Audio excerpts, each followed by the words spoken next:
and video is clear.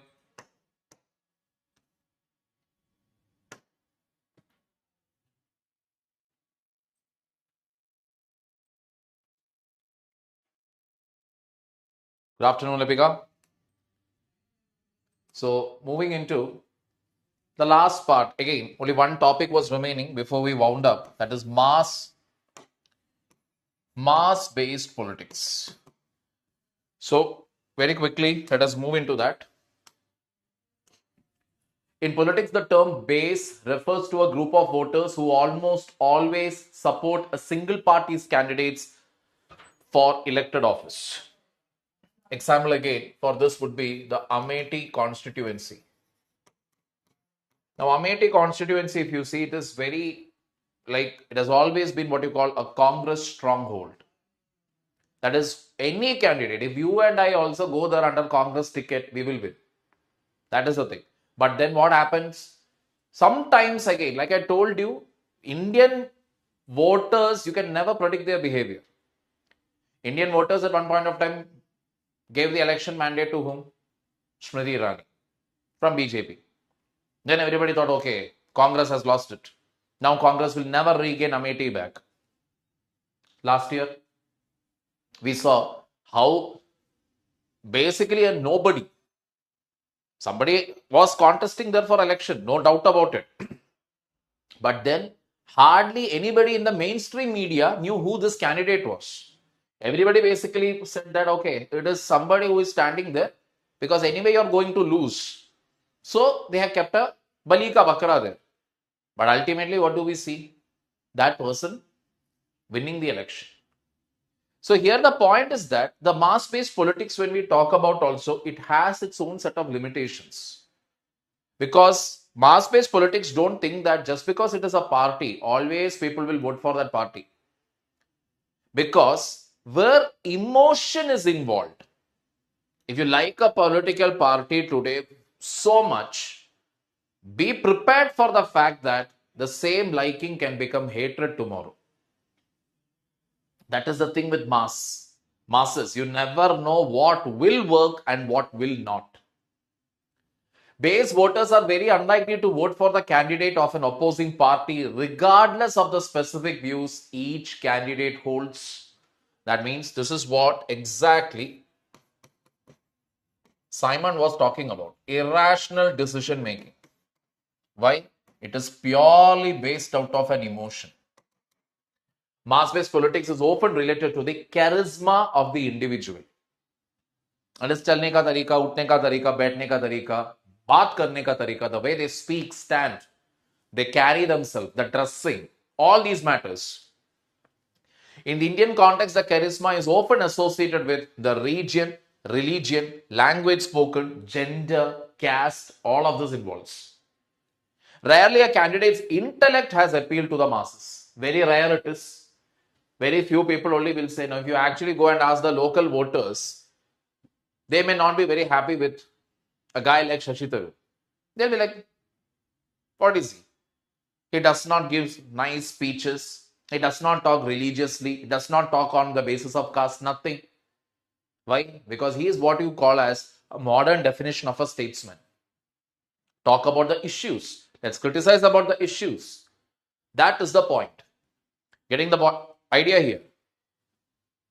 This is evident from the fact that the former Prime Minister, Dr. Manmohan Singh, couldn't win a seat in the Lok Sabha and was a member of the Rajya Sabha. Why? Ultimately, let us understand one thing here. Manmohan Singh, day in, day out, ultimately what was he? An economics faculty or an economics professor. He has been as a finance minister, he has been there as a prime minister, that and all is secondary. But the fact of the matter is, when a college lecturer enters into politics, how difficult it will be for them to talk lies or to talk on the basis of language or region, religion, etc. This guy is the classic example for that. He does not know how to excite the crowd, how to incite the public, how to give them the josh that he will never know how to do. Taking it further forward, the intellects represent a new India that is not hesitant to praise a political opponent. Mass-based politics is all about playing to the gallery. So intellects This is growing today. Not hesitant to praise a political opponent. That means something like I told you what Shashi Tharoor has done. All right, praising Modi or praising the whole Modi Trump meeting. Mass based politics is all about playing to the gallery. Playing to the gallery means what the crowd loves, you're doing exactly that. I'll connect this with movies now. People will say why there is so much of violence being shown in the movies. Why is item dance there in movies? Why is it that it is okay if the hero is shown to have two or three affairs in the same movie? Why is it considered to be okay? Or why is it considered to be okay that the hero is cheating on his wife, but it is still considered to be okay? Because the crowd loves it. Simple. Take for example the movie Animal. What if Animal, the movie, would have become a mega flop? Mega flop. That would only show what the taste of the people. Nobody would have then dared to make another movie like that. But what we are hearing these days is more and more movies are going to be made on a similar line. Make it more vulgar, make it more violent. Why? People are liking it. This means the policy adopted or executed may not be democratic and may not favor all. The end result is formation of silos in society.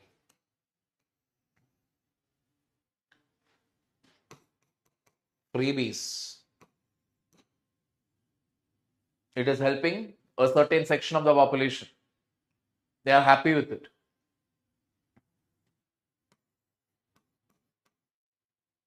But there is another section who are totally irritated with it. Right now, metro charges in the city of Bangalore has been increased. The bus charges, that has also been increased. So obviously, people are not going to feel happy about it. And many are criticizing the government for that reason. That is to afford the. So you are giving freebies to a certain section of the population. And who is funding it? I am funding your freebie. Because now I am paying a higher metro fare, I am paying a higher bus fare. That money is taken by the government and they are giving it to other people for free.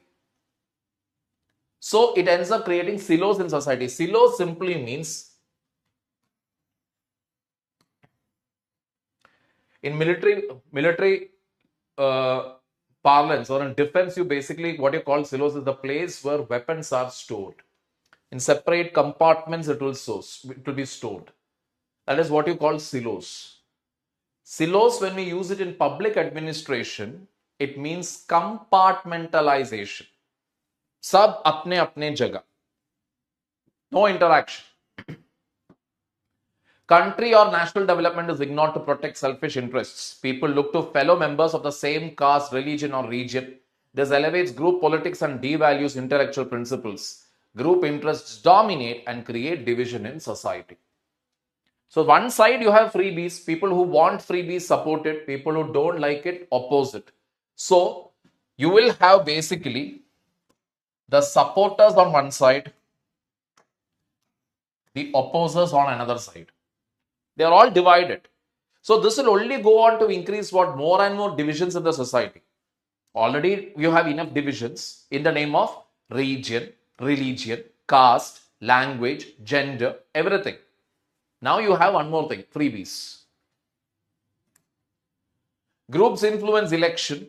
Background of the individual contesting election becomes irrelevant as the identity of the candidate is purely based on his social standing in terms of caste, language, region, religion, and money.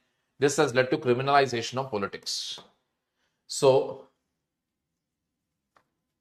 1 minute.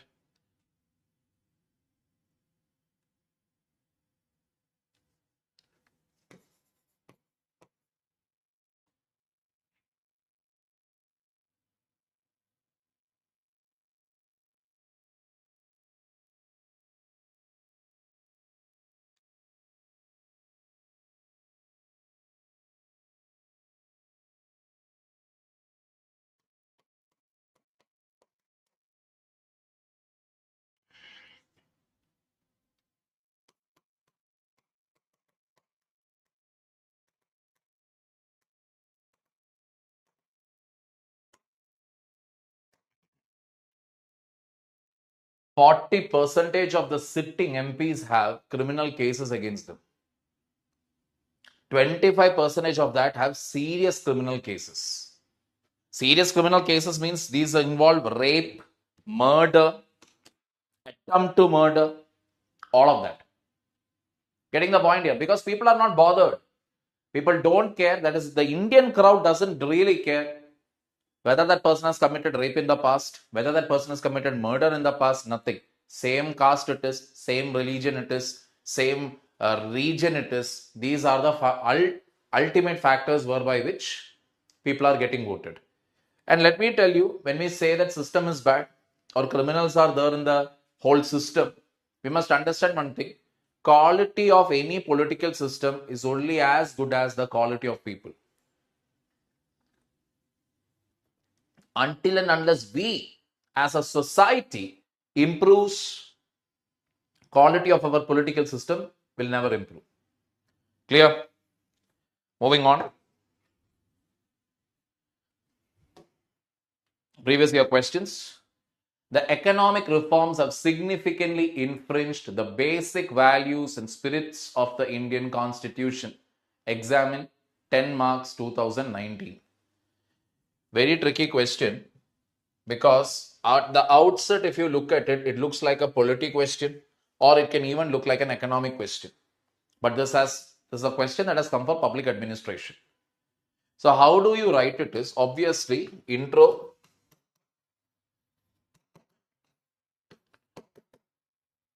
economic reforms. When was it given? 1991. As per LPG. Correct? But that is the definition what you will give if it is a GS3 economic question. Or even if it is a GS2 political question, you can give it till here. For public administration, what you will do is, you will say that this was in tune with the NPM philosophy. That you will mention. For mentioning that, you will get mark. The biggest mistake, like I've always been telling you, what people will make, especially when they get a paper 2 question, is they forget that it's a paper 2 question and end up writing it as a GS2 or a GS3 paper, which you're not supposed to do. Ideally, how are you supposed to write it? Whatever you're writing, link it with paper 1. And just don't write NPM, write the entire thing, new public management, because this was to focus on 3 E's. Efficiency, economy, effectiveness. Write that, then it becomes a bad answer. Then economic reforms infringe the basic values and spirits of Indian Constitution. So obviously the next point is what? What are the spirits and values?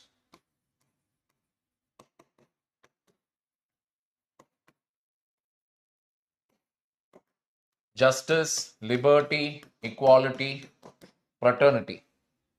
To sum it up very quickly, this you can highlight as the 4 important values. Justice is there, liberty is there, equality is there, fraternity is there. Has the economic reforms affected this? That is the question. Has this affected this? Yes, to a certain extent. Why? Concentration of wealth.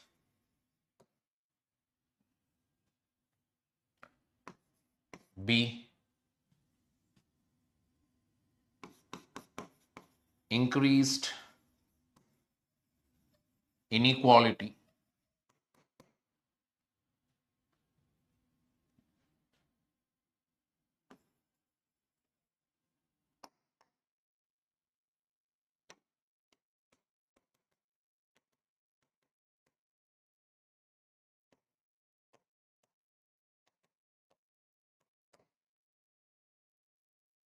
Highlighting the elite theory of public administration. Then, no. It has not infringed. Instead, what has happened is,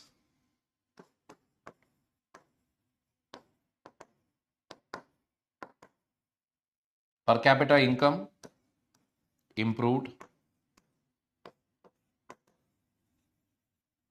Health has improved.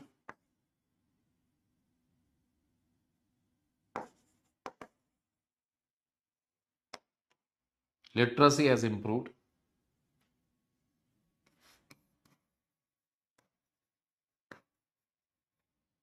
Technology has improved. And it has come to the point where WhatsApp governance is possible now.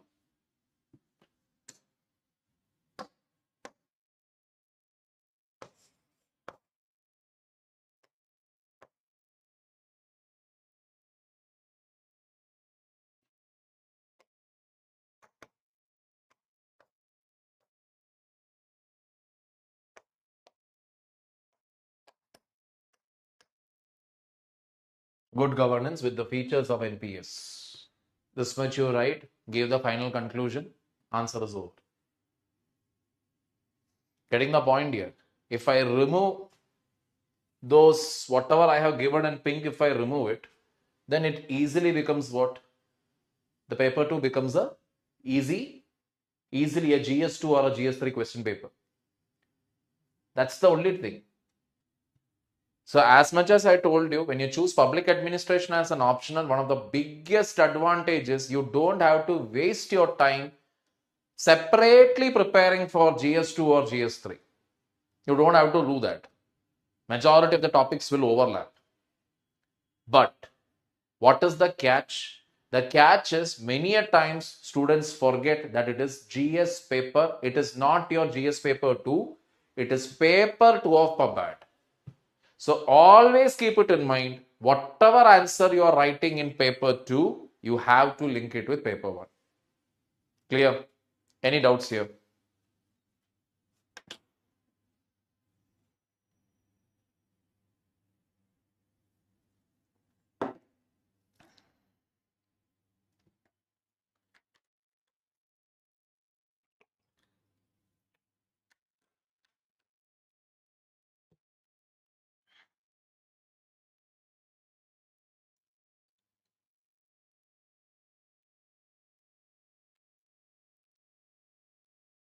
All right. Moving on. The philosophy of the Westminster model is at odds with the political culture of India. Critically analyzed 10 marks 2018. Again, many people will looking at the question, they will get scared. ये क्या सवाल पूछा गया है? Who will answer this? All that they may think. But it's a very direct question. Westminster model means, what is the Westminster model? Okay, wait a minute.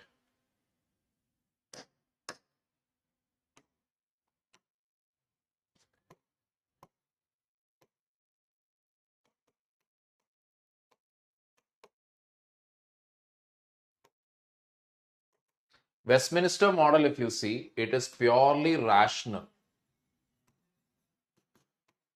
merit based, participative type of people, correct? That is, it is a British model actually.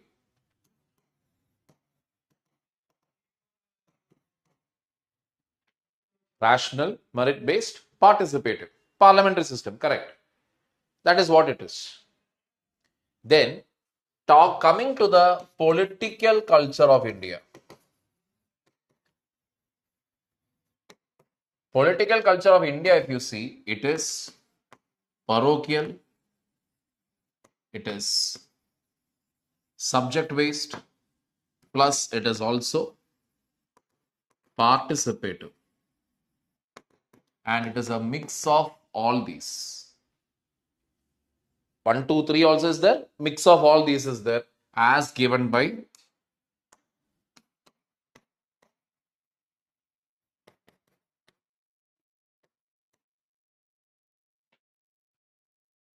gave the name of a thinker. Done. Now what else is there? Is this true? Westminster model is at odds with. Is at odds with means it's opposite. Is Westminster model unsuitable for the political culture in India? Yes, it is unsuitable. Why? Because emotions, charisma,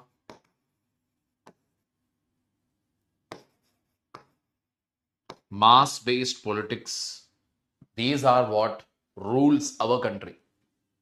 Religion based, caste based, identity based voting.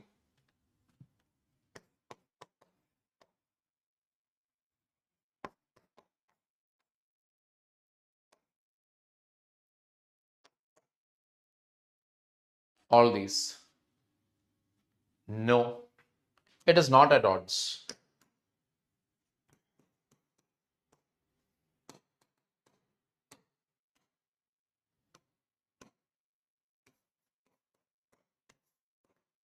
Why not at odds? More than 75 years it's been since independence. Still, all the election process, voting process, etc., for more than 75 years, elections plus voting is going smoothly. Even when you say mass-based politics is there, charismatic politics is there. B, 1978 elections, Indira Gandhi lost. At the peak of her career, that is throughout 1971, especially after the 1971 Bangladesh Liberation War. Then following after that, 1974, Operation Smiling Buddha, where we conducted the first nuclear tests. After these two, from India is Indira, Indira is India, it went to the next level. Next level was what? Indira is Durga. I don't think any other politician was ever there in our country who got the god or demigod status in our country. Nobody else would have got it in history. Nobody else. She had literally enjoyed that powerful position. So it was basically it had come to a point where if Indira Gandhi does anything also, the public will forgive her. This was the belief that time. She lost the election. People were tired, people became tired of her. That means it clearly shows that the maturity of the public in India. That is, as much as we say it is mass based, it is parochial, they vote on the basis of religion, language, etc. People are aware. People are aware as to what is happening in the country politically. And you cannot take it for granted. So, Westminster model gives an opportunity for the people of the country to get beyond mass based politics, which has been exercised by the people in different time periods of the country. Clear, people? This is the way to write. 10 marker only, so need not elaborate it too much also, because you only have 2 papers to write. Clear? So with that we come to an end of our second chapter. And now we are starting with our third chapter, public sector undertakings. The initial topics are pretty much static and straightforward. That is, what are PSUs, the features, the characteristics, different types, advantages, disadvantages, limitations. These are what we will be seeing first.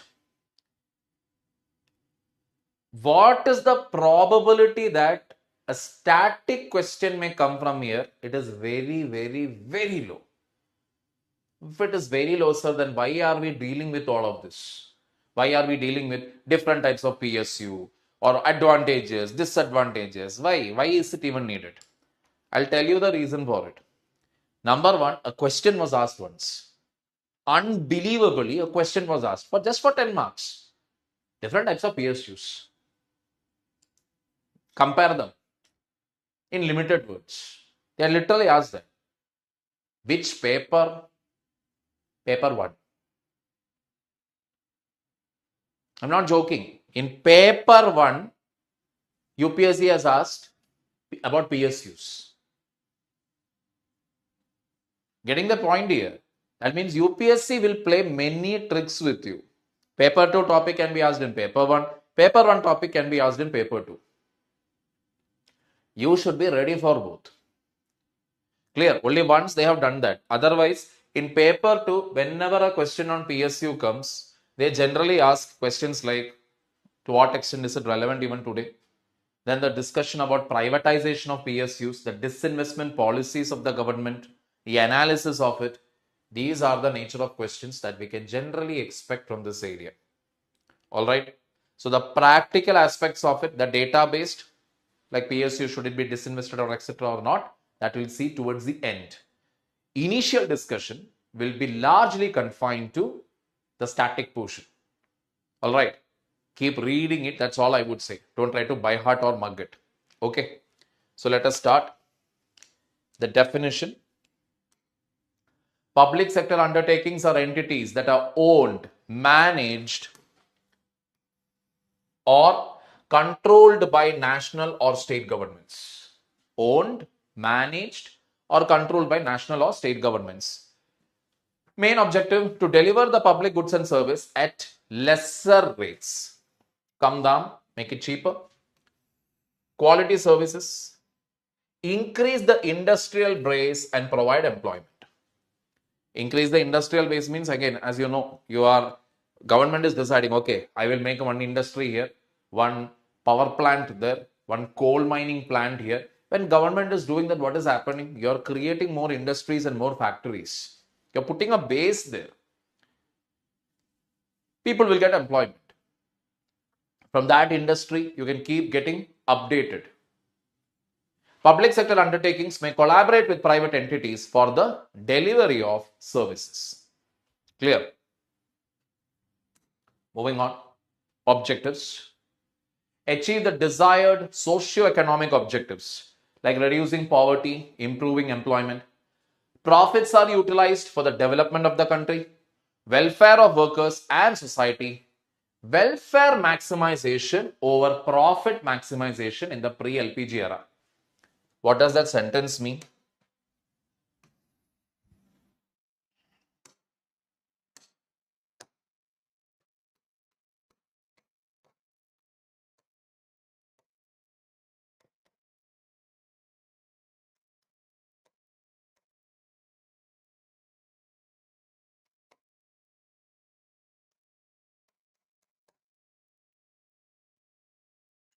That is, before 1991, the predominant thought was, it is okay if PSUs are running at a loss, but we will not shut it down. We will not close it down. We will keep running it because it is providing employment to the people. It is helping in reducing the poverty. It is helping in delivering goods and services at very cheap rates to the people. So we will run it even if it is at a loss. This was the predominant idea. Clear? Timeline of events. Timeline of events means how this whole thing has evolved. British rule left India severely underdeveloped. Negative perception towards laissez-faire. Laissez-faire means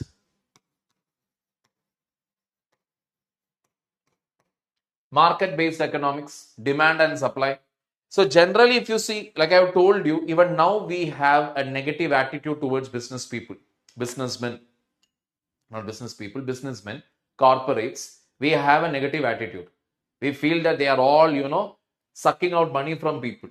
They are taking money. They are very greedy. That attitude is there. Why? Because of the British rule. Because capitalism led to imperialism. Imperialism led to colonialism. That is the reason.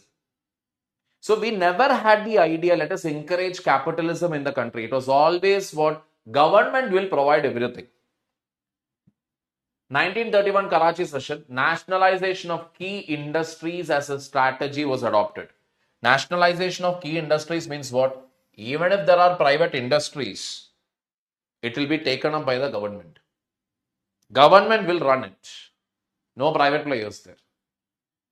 Political freedom without economic freedom is fruitless. So they basically told, we are giving political freedom to the people by giving them right to vote. But if economic wealth is concentrated only in the hands of a few people, then there is no freedom then. So we should take away that wealth from them. In fact, Air India itself, I don't know how many of you are aware, Air India also, the interesting thing was Jawaharlal Nehru was traveling with Mr. J.R.D. Tata. So he just asked, why you need a private airline? For commercial purpose to make money, why do you need it? Why don't you transfer this to Government of India? Let Government of India run it. And he just gave. That is the point. Let Government of India run it means let Indian government run it. We will try to give affordable air travel for the normal people, for ordinary people. That was the idea behind acquiring Air India. Mixed economic model adopted after independence means public plus private, both were allowed. But then private was not encouraged much. Negligible private presence, investment deficit, socio-economic sectors, especially infrastructure. So the point here is that after independence, we allowed for both the models. Government also will invest, private players also will invest. But how many private players were there that time? 1947. Very less. Very less number of people. So who had to take a leadership role now to invest anywhere and everywhere? Government. Balanced social and economic development through planning. PSUs shift from agrarian economy to industrial economy. Prior to independence, there were few public sector enterprises in the country.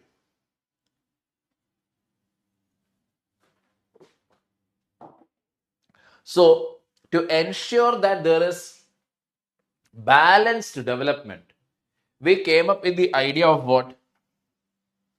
We came up with the idea of Planning Commission.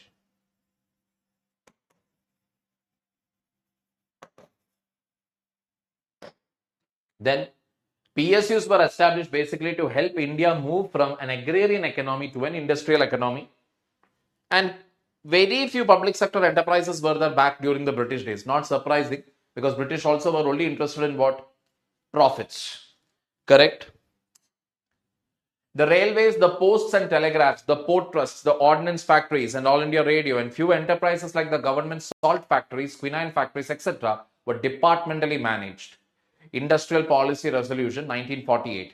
Manufacture of arms and ammunition, production and control of atomic energy, and ownership and management of railway transport became the exclusive monopoly of the central government.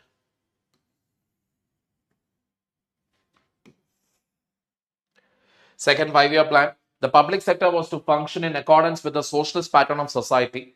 The public sector was expected to work as an instrument for checking concentration of economic power. So by second 5-year plan and all, we have basically decided that government will control everything. And why was this necessary? This was necessary to basically for checking concentration of economic power. Checking means basically what? To prevent wealth concentration.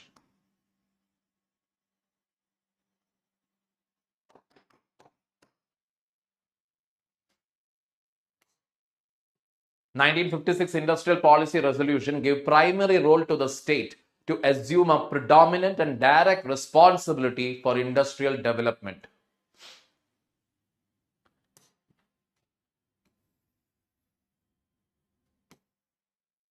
That means this was the beginning of the second 5-year plan. 1956 to 61. The Industrial Policy Statement of 1973, inter alia, identified high priority industries where investment from large industrial houses and foreign companies would be permitted.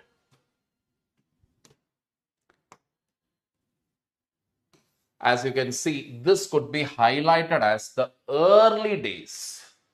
Early days of what? Early days of actually getting some private investment not only from the within the country but also from abroad, especially for which type of industries? High priority industries.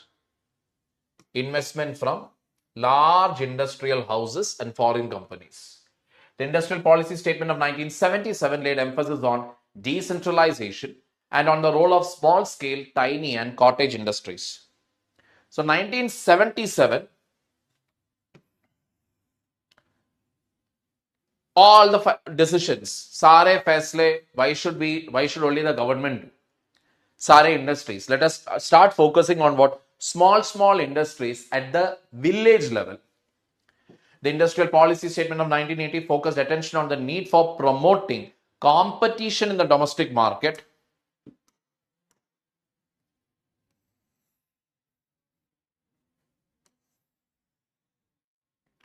technological upgradation, and modernization.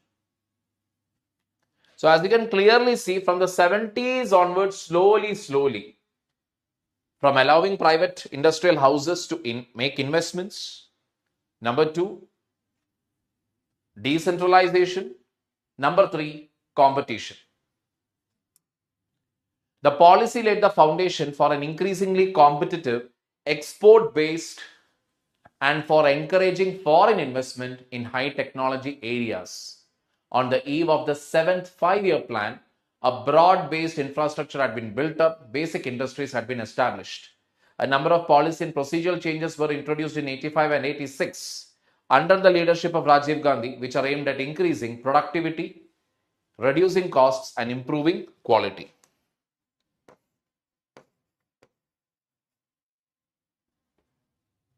Clear? So step by step, we can see slowly how we opened up ourselves towards what? Privatization.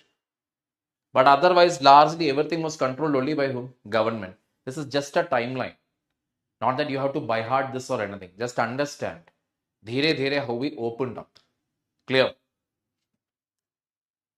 The focus was on opening the domestic market to increased competition and readying our industry to stand on its own in the face of international competition. The public sector was freed from a number of constraints and given a larger measure of autonomy. Post 1991 saw PSUs being privatized and the government gradually existing from sectors that was hitherto not possible. So, a lot of freedoms were given post 1991. Especially, they could compete, they could raise resources, they could take up loans, they could compete with private players. Many freedom was given. All of this with proper examples, we'll be seeing it in a while.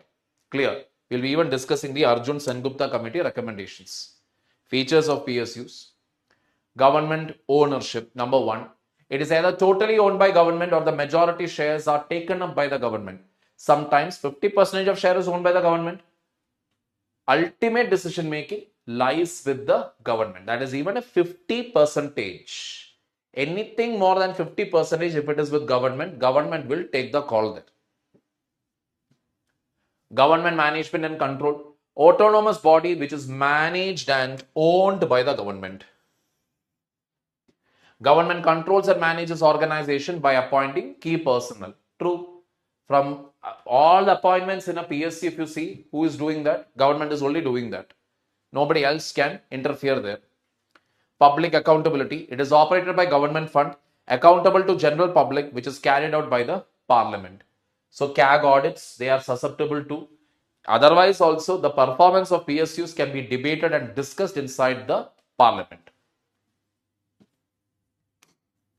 Service motive. It provides service to the public. It provides goods and services to the public at a reasonable price. It is guided by service motive more than profit motive, a feature which has undergone change over the years.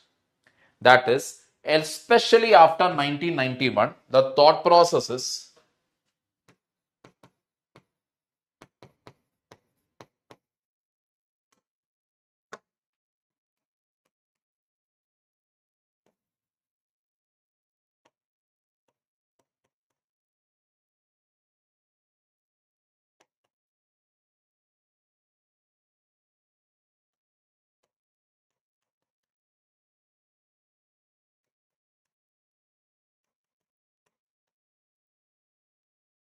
Monopoly. Government has monopoly in this sector. That means railways, atomic energy, if you see, only government can manage and handle this. Nobody else can interfere there. It's a separate legal entity. It is established under acts and is run under a law. It can purchase and sell securities, can enter into any contract, can sue and can be sued. Means you can hold it responsible for all the acts of omission and commission. Stability. It is generally stable and perpetual in nature as it has been set up by the law and only a law can dissolve it. It's a pretty stable thing. That is why even if you get a job in PSU, people will become very, very happy because nobody can remove you from there. But that is also changing pretty fast because these days government is also very clear. If it is not performing, allow it to perish then. Either shut it down or sell it off. Clear. Flexibility in functioning. Government companies enjoy greater flexibility in their operations. There is greater autonomy with these companies. Any decision can be taken easily and promptly. It can easily manage its internal affairs. There is less instance of bureaucracy or red tapeism in these companies. They can. Today, companies again, not all the PSUs, government companies have a lot of freedom. Don't think that all the PSUs have freedom. Government companies have. What is that then? What are the different types of PSUs? We will see it in a while.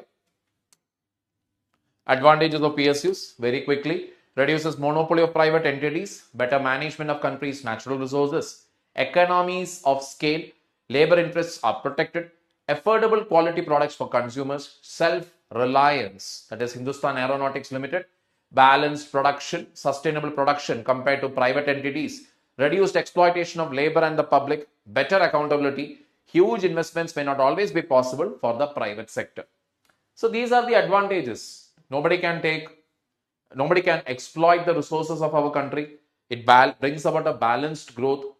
It can uplift the society, reduce the poverty, improve the employment, improve the technology. They can even make huge investments into sectors where the private people are a little shy in investing. All of this who can do? PSUs can do. Disadvantages: lack of initiation and inefficiency. That means anything that they have to do, they will not do it by themselves. Somebody else done it, then they may do it. Best example, GPS came from America. And did we adopt it? Did we make something here similar to that? No. Then it took Kargil war for us to come out with what? Navik. No, that is still that war occurred. We never ever thought that, okay, we should also develop something like this. No, we always thought we will ask USA. Whenever we need, we'll just go ask USA. Monopolistic attitude of the government. Because only government is running it. पूछने वाला कौन है? Getting the point here. पूछने वाला कौन है? Nobody is there. So if they run it inefficiently also, nobody is there to question.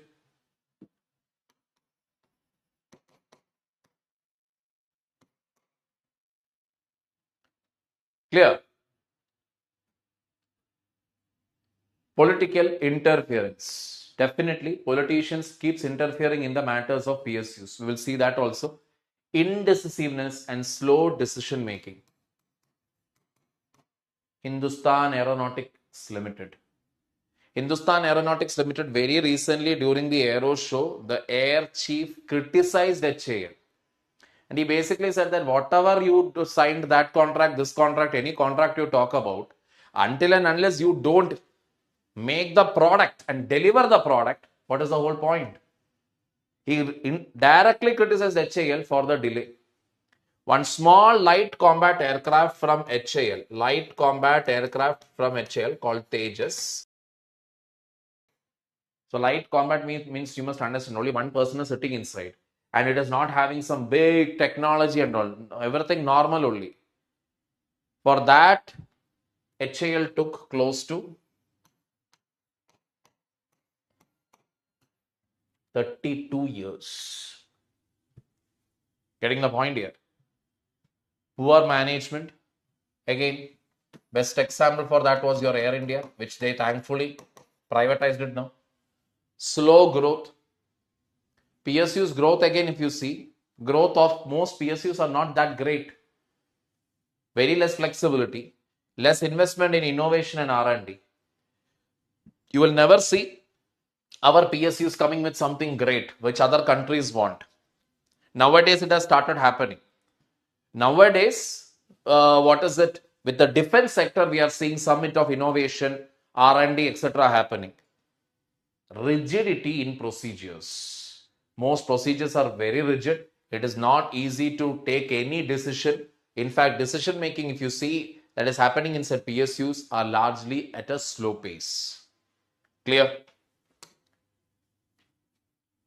Forms of PSUs in India: departmental undertakings, public operations, government companies, management control board. Starting with departmental undertakings.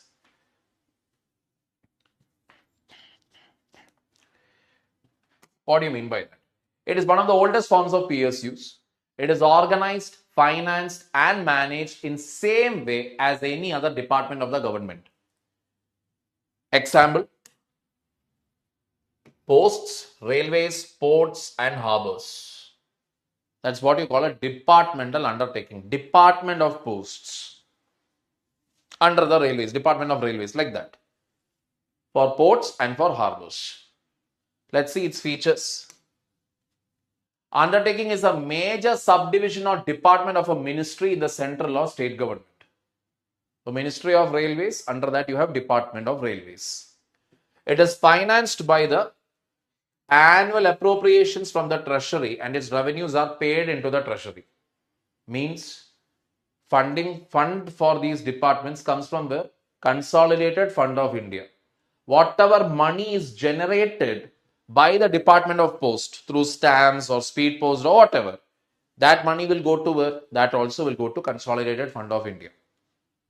It is subjected to budget, accounting, and audit controls. Recruitment, appointment, and conditions of service of its permanent staff are similar to other government employees. The undertaking is under the departmental head, who is answerable to the minister concerned.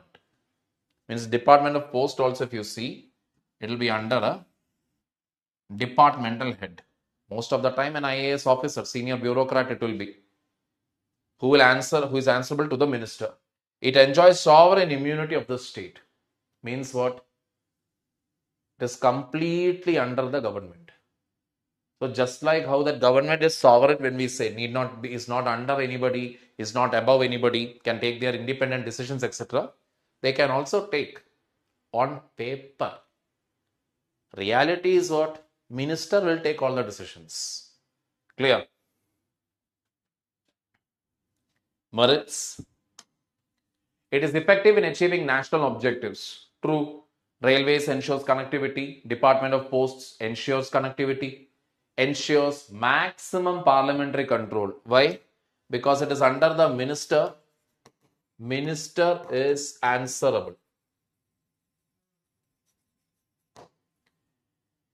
Risk of misuse of public money is minimized. It enjoys monopoly. Risk of misuse of public money is minimized means what? Because everything comes out of CFI, right? Consolidated Fund of India, everything goes into CFI. CAG will be involved. Enjoys monopoly. Only they will be there in that sector. As we know, Department of Post, is there anything from the private sector? No. For railways, is there any other alternative from private sector? No. That is the idea. Demerits. Lack of flexibility and initiative due to centralization and red tapeism. Bureaucratic control stifles venturesomeness and risk-taking behavior. So these days we can see Department of Post or Department of Railways, etc. Some changes we are seeing. They are taking new decisions. They are bringing about a lot of changes. These days. Earlier that was not the case. These days, why they are able to do it? Because that is the environment today. Back then, if you would have told we are going to privatize or we are going to bring a Vande Bharat Express, which will be a luxury train and all that, people would have created one big halla. In a country where 80 crore people are poor, You want to bring a luxury trade. What sort of government you are? You are no more the poor man's government. They would have made it an election mudda itself. But not anymore. Because these days people also have understood that just because one section of the population is poor, that does not mean you shouldn't cater to the other section. Getting the point here? Then strict adherence to rules and regulations causes delay in decision making. Most of the decisions taken are political. Bureaucratic controls and political interference curtail freedom of action. Both are there.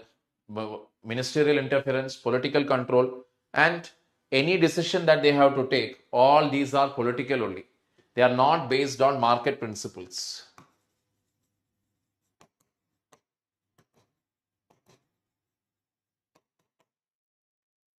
There is no incentive for hard work as career advancement is based on good behavior and allegiance to rules. So even if you work really well, merit is not at all rewarded.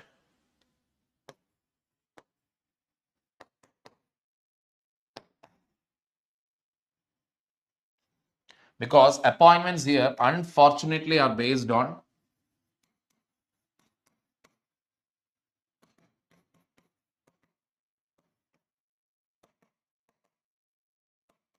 nepotism and favoritism.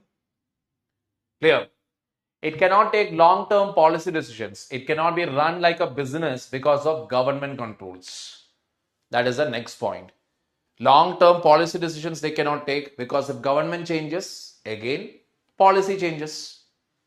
Lack of profit motive and absence of competition makes it unresponsive to the needs of society. Losses are borne by the treasury. They don't make any changes according to the system. Again, that is also changing nowadays. I'm talking about how it used to work earlier. Civil servants working here lack business acumen and professional skills. Why? Because civil servants ultimately they are generalists, not specialists.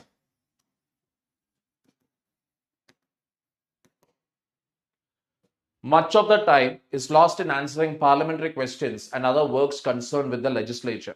Less stability owing to instability in tenure of ministers. So almost all the time goes into what? Just answering questions in the parliament. And if not that, 5 years is over, tenure is over. So there is not much time even for the minister to make long-term plans. For 10 years, how it should be, for 15 years, how it should be, nothing. And again, as we have discussed earlier, most of the ministers or civil servants pays little attention to research and development. Clear? In many countries, departmentally run enterprises are being converted into public operations. Example from India, steel plants, oil and natural gas commission, All India Radio, BSNL.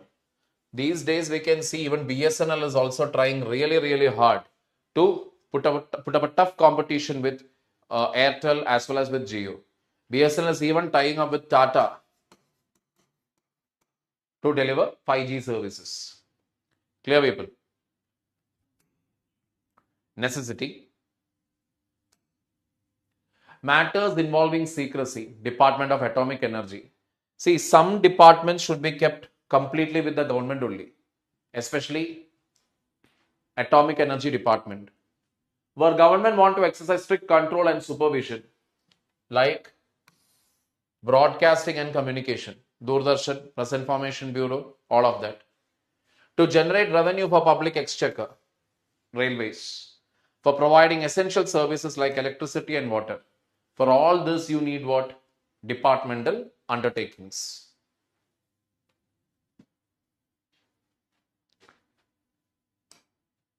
Number 2, public corporations. Era of corporations started out in the USA following the Industrial Revolution. A public corporation is a corporate body created by a special act of the legislature. That is, all the public corporations are established by an act of the parliament or the legislative assembly. It is organized to achieve public purpose by law. The statutory corporation is a compromise between public interest and flexibility of business operations. Means, should I focus on profit or should I focus on welfare? Well, both. Public corporation literally does that.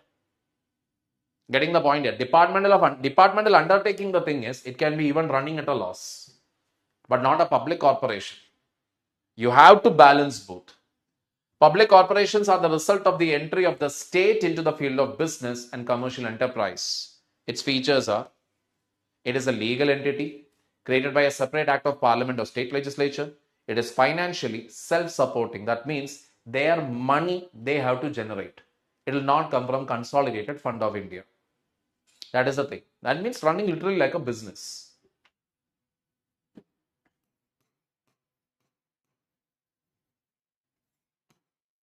Board of directors, MD and chairman are appointed by the government. Employees of the corporation are appointed by the terms and conditions laid down by the corporation. Whereas in public undertaking, what did we see? The appointment there is similar to like any other government job.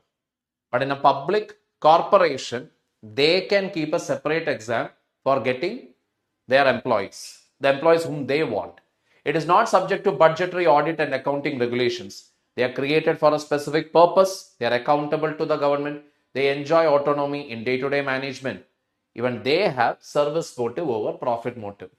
That is earlier. Now again, all these are changing, people. The whole idea today it is that profit is the benchmark kept to see whether or to decide whether a public corporation should be shut down or should it be allowed to continue. Clear? Differences between public corporation and departmental undertaking. Departmental undertaking is usually employed in state regulatory activities, while public corporation system is employed in public business enterprise. One is about regulation, the other is about business. Departments are mainly money expending services. It means going on spending, while as corporations can be money producing and money expending also. Department is headed by a minister, while corporation is headed by board of directors who are experts.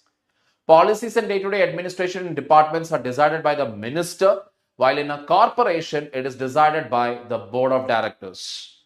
Departments have financial control, while corporations have financial autonomy.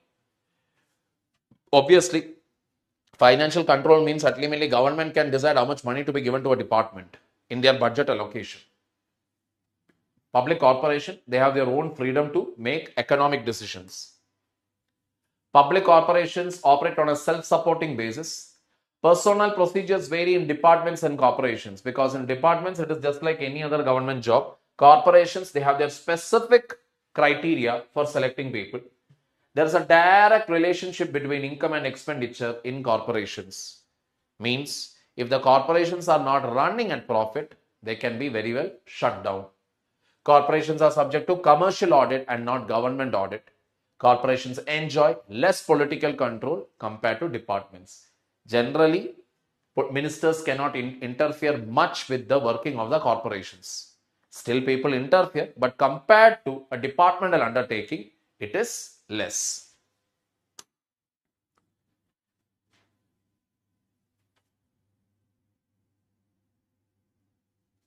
Let's take a break. We will be back after 3:05. We'll get back at 3:05.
So let us see the merits of public corporation.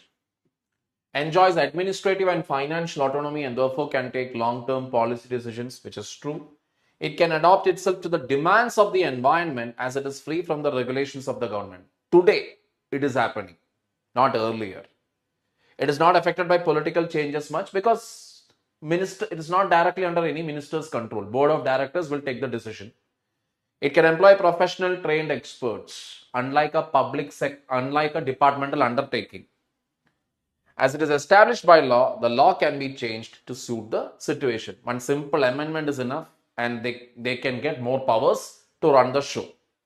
However, the demerits when you see, ultimately they have to depend on what either the state legislature or the parliament to make whatever changes they want. In actual practice, there is political interference in the functioning of corporations. Board of directors, etc., whatever is there, even if you say also, government will still interfere. In practice, the board of directors contains civil servants and appointees of politicians. Generally, you will see nepotism here also at its peak. Nephew, niece, Batija, Bhanja, that, this, Jiju, Sala, Sali, etc., etc. All will be there at the top. In the absence of profit motive and competition, there is no incentive to work hard and strive for efficiency. Again, no merit is getting valued. No differential piece wage system of Taylor, nothing. So why should I work hard? For most of the people who get a job with a PSU or a posting or an appointment with PSU, they take it as what? A place to go and chill and relax. Clear? Control over public corporations in India. Government has powers to appoint chairman, MD and board of management. Government can remove any member from the board. If the board fails to carry out the purposes for which it was set up or fails to carry out the directions of the government, government can supersede the corporation and appoint a new board. Government is authorized to frame rules and regulations for the working of the corporation. Government can inquire into the working of the corporation. Minister can issue directives to the corporation. Minister can appoint financial advisor in the governing board. As you can clearly see, freedom, it is only naam ke vaste. Right from appointment, removal, to remove the entire board and appoint a totally new board. All this lies with the government. Government can frame rules and regulations, change it also. They can inquire, which basically means they can interfere. Issue directives to the corporation. Ye karo, ye mat karo. Finally, appoint financial advisor. Money matters beyond a threshold needs governmental approval. Government can fix the prices of goods and rate of payment of services rendered. So if you read a higher budget, you need to spend more money, you need to take government approval. You want to sell the product at a higher price, government can say, no, we cannot sell it at a higher price and keep the prices very low, saying that election is around the corner. Parliamentary control is exercised through questions, adjournment motions, debates and parliamentary committees.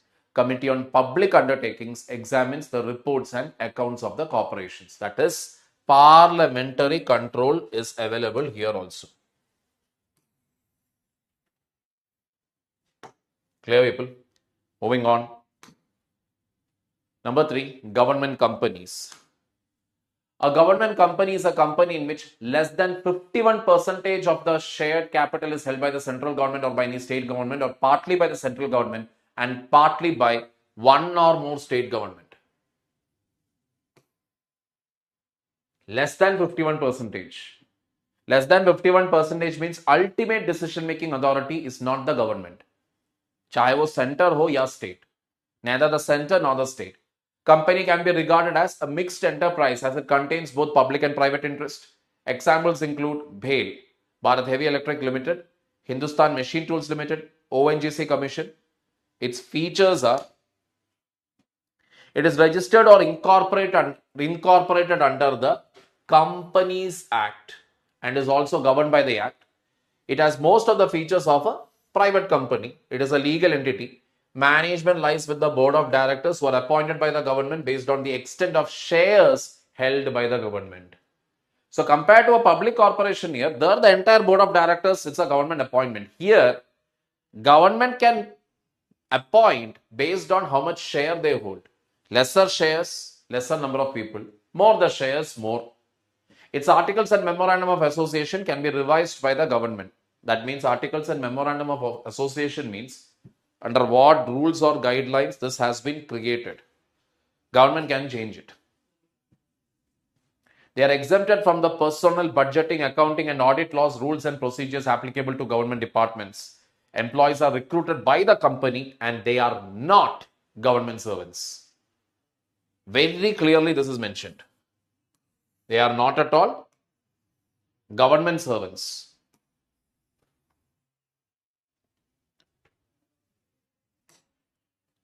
Their accounts are audited by an auditor appointed by the CAG. Annual reports are tabled in the Parliament or State Legislature. It is accountable to shareholders and the government that has taken it. So they have to answer to the shareholders, just like a private company. Just like a private company, like how Tata has to answer to their shareholders, Reliance have to answer to their shareholders, the same thing. Okay. Merits. It is an autonomous body and can manage its own affairs. It enjoys flexibility and initiative. It is the only form of organization by which the government can make use of managerial skills, technical knowledge, and expertise of the private sector. It works similar to a private company. Management is cautious as its annual reports are tabled before the legislature. Very cautious, very careful. Because it is table, because government is a shareholder here. Government can ask, why so much of loss? Why did you take this decision? It can be created by an executive decision. Simple government decision is enough. Demerits. Still, you can have interference from government because government owns the shares. This was one of the major reasons why when Air India was about to go for full disinvestment, government still tried to do what? 30% shares I will keep. Nobody was interested. Then they brought it down to 25. They brought it down to 20, 10, 9, 8. Market told very clearly, either give it completely or don't give it at all. Finally, as soon as the government announced, okay, 100% we are going to divest, that is when Tata moved in, brought it up, bought it. Why? Because even if 10% is there with the government can interfere in your decision making. Board of directors consists of civil servants and officials from the ministry. It erodes the constitutional responsibility which PSUs owes to the parliament. So because this is like a company, auditing, asking questions, etc., they are very limited. So parliamentary control is not there even though government has a share in it. It ends up being a proprietary concern of the government. There is limited public accountability. Proprietary concern means just like one investment this is, where government can get some money. That's it. Why do we need it? When government wishes to launch an enterprise with certain private interest, example, Hindustan Steel Limited. When government wants to promote and develop a field of economic activity like export credit and guarantee corporation. When government wants to control a company in the private sector without nationalization. When government feels it necessary to initiate the process of development and transfer the undertakings to the private sector once it is on its own legs. Most of it we can see it is just on paper only. Because how many government companies do you know where the government controlled a private player without actually giving it nationalization? Hardly we hear of it. Or where government started something and later decided to hand it over to the private player. Hardly we hear of it. The reason being that it is that whole socialistic mindset which we still have. That is, how can you give away a government asset to private player? Getting the point here. Moving on. Management control boards. It is a special form of organization adopted in India for the overall management of river valley projects. It is set up by the central government in association with the state government concerned. They are set up by the resolutions of the government. The control board has the responsibility for the management of the project, including its technical and financial aspects. Especially with river board and all, they will deal with all the technical, means even the theoretical part. It exercises overall control over the project, including settlement disputes that may arise on the distribution of water between the states. It consists of representatives from the central and state governments. Chief Minister in charge is the chairman of the board. It is an executive body taking decisions, not a legal entity. The board takes policy decisions and appoints committees to take routine operational decisions. Merits. It provides unitary and uniform control over a river valley project. It provides a means for direct participation by both central and state governments. Quick decision making, effective control and direction before, during, and after constructions. Just straight points only, people, just for your information. What are the demerits? It is an administrative agency and therefore can function only in an advisory capacity, not legally accountable to the parliament. Why? Center and state governments are there. If you call the chief minister of a state and say, why did you do this in a parliament? That will be a political blunder. So in no way you can call the chief minister and ask questions there. You may call the chairman of a MD or the chairman of a public company or of a of a government company. You can do that. Getting the point here. But you cannot do it with a corporation also. You can do that. Not with the management control board. The funds allocated are shown as loans to the state government and do not account for the funds before the Public Accounts Committee. All these are shown as what loans to state government. Therefore, CAG cannot audit that. Why CAG? Because it's a loan. It's a loan given. That's it. Effectiveness is weak where more than one state government is involved. Sometimes consultation with control board are bypassed by the state government. So that's the static portion in a nutshell. Tomorrow we'll be literally getting into more of this topic in detail. All right. And maybe by 1 or 2 days, this chapter also will be over. It's a very small chapter. And again, I'm telling you, the most important area here is the disinvestment part. Clear? So let's call it a day.